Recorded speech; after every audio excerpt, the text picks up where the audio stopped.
আগৰ ভিডিঅ'ত মই এগৰাকী মানুহৰ কথা কৈছিলোঁ। এইটো ভিডিঅ'টো তেওঁৰ বিষয়ে তেওঁ মানে সেই ভিডিঅ'টোতে তেওঁৰ জীৱনৰ অন্য এটা অভিজ্ঞতা শ্বেয়াৰ কৰিছে। মানে বিশেষকৈ তেওঁৰ বাইকৰ কথা কৈছে যে তেওঁৰ বাইকৰ মানে এবাৰ পেটৰ প্ৰব্লেম হৈছিলে, ডক্টৰে ভাল কৰিব পৰা নাছিলে। তাৰপিছত হনুমান বাবাৰ কৃপাত ভাল হ'ল।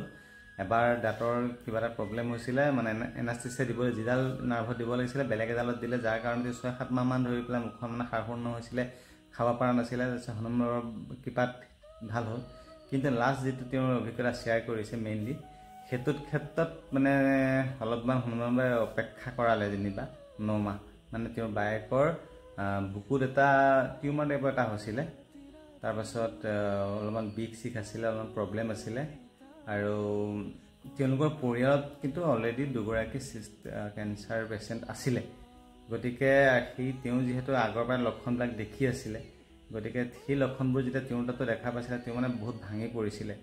প্ৰথমে ডক্টৰ ট্ৰিটমেণ্ট কৰিছিলে, কিন্তু পিছত মানে সেই ভনীয়েকজনীয়ে, কাৰণ তেওঁ অলৰেডি তেওঁৰ হনুমান বাবাৰ যিহেতু কৃপা পাইছে, গতিকে তেওঁ মানে ক'লে যে তই বেছি ডক্টৰ তাত যাব নালাগে, তই বালাজীৰ সংকল্প ল, হনুমান সংকল্প ল, আৰু হনুমান বাবাক পুৰা খুব মান। আৰু তাৰপাছত তেওঁলোক 2গৰাকী বাইক ভনীয়ে হনুমান সংকল্প ল'লে। মানে যিখিনি হনুমান বাবাৰ কাৰণে কৰিব লাগে গোটেইখিনি কৰিছে। হনুমান চালিচা পঢ়া, বজৰংবাণ পঢ়া, সুন্দৰকাণ্ড পঢ়া, ৰাম নাম জপ কৰা, হনুমান মন্দিৰত যোৱা, হনুমান সংকল্প লোৱা, এই বহুতখিনি গোটেইখিনি কৰিছে। মানে যিমানখিনি কৰিব লাগে গোটেইখিনি কৰিছে। কিন্তু তেওঁৰ বিষ ক্ৰমান্বয়ে বাঢ়ি গৈছিলে, অসুবিধাবোৰ ক্ৰমান্বয়ে বাঢ়ি গৈছিলে। তেতিয়া মানে সেই ভনীয়েকজনীয়ে ভয় খাইছিলে যে তেওঁ যিহেতু তেওঁক ডক্টৰৰ তাত যাবলৈ মানা কৰিছিলে আৰু বালাজী কৃপাত থাকিবলৈ কৈছিলে, কিন্তু যেতিয়া দেখিছে দেখোন ঘৰৰ মানুহেও মানে কৈছে যে তই হনুমান বাবাকো মান আৰু ডক্টৰকো দেখা। লাষ্টত তেতিয়া মানে সেই ভনীয়েকে ভগৱানক হনুমান বাবাক প্ৰাৰ্থনা জনাইছে যে ইমান বিশ্বাসত তেওঁক কৈছে, কিন্তু তেওঁৰ কোনো মানে তেওঁৰ যিটো বিশ্বাস তোমাৰ ওপৰত, সেই বিশ্বাসটো মানে তুমি ৰাখিবলৈ মোক সহায় কৰা। আৰু যেতিয়া যিদিনাখন হনুমান জয়ন্তী তাৰ আগদিনাখন তেওঁলোকৰ টেষ্ট আছিলে, মানে 9 মাহৰ মূৰত টেষ্টটো আহিছে।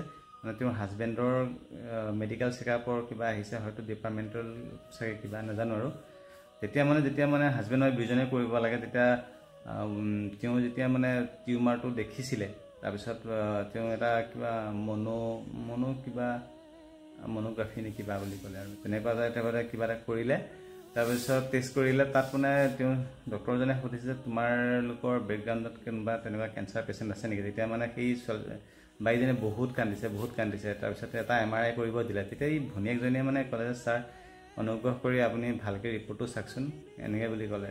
মানে ৰিকুৱেষ্ট কৰাৰ পাছত তেওঁ আকৌ ৰিপৰ্টটো ভালকৈ চাই পেলাই বাইকজনীক একদম খুব ভালকৈ মানে চাই কৰি পেলাই কৈছে যে নাই একো টেনশ্যন ল'বলগীয়া নাই, এইটো একো তেনেকুৱা ভয়ংকৰ একো নহয়, এইটো মানে এটা সৰু চিষ্ট হয়, গতিকে একদম সামান্য কথা, এইটোক লৈ পেলাই একো টেনশ্যন ল'ব লগা নাই।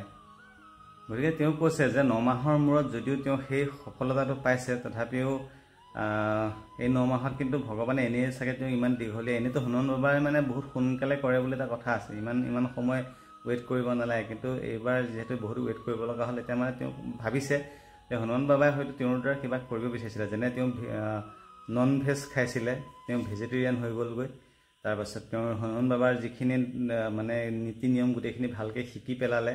আৰু সেইটো এনেকুৱা নহয় যেন চাগে হনুমান বাবাই কিবা এটা উদ্দেশ্যত তেওঁক ইমান দীঘলীয়াকৈ তেওঁক অপেক্ষা কৰাই আছে, কিবা এটা উদ্দেশ্য আছে। আৰু সেই উদ্দেশ্যটো হয়তো আমি মানুহে গতিকে আমি নাজানিবও পাৰোঁ। আৰু আমি যদি জানিবলৈ গ'লে আমিতো ভগৱানে হৈ গ'লোহেঁতেন। মুঠতে হনুমান বাবাই সহায় কৰে আৰু কৰিছে, আৰু বহুত উদাহৰণ আছে তেনেকুৱা। গতিকে শেষত আৰু জয় বজৰংবলী, জয় শ্ৰীৰাম।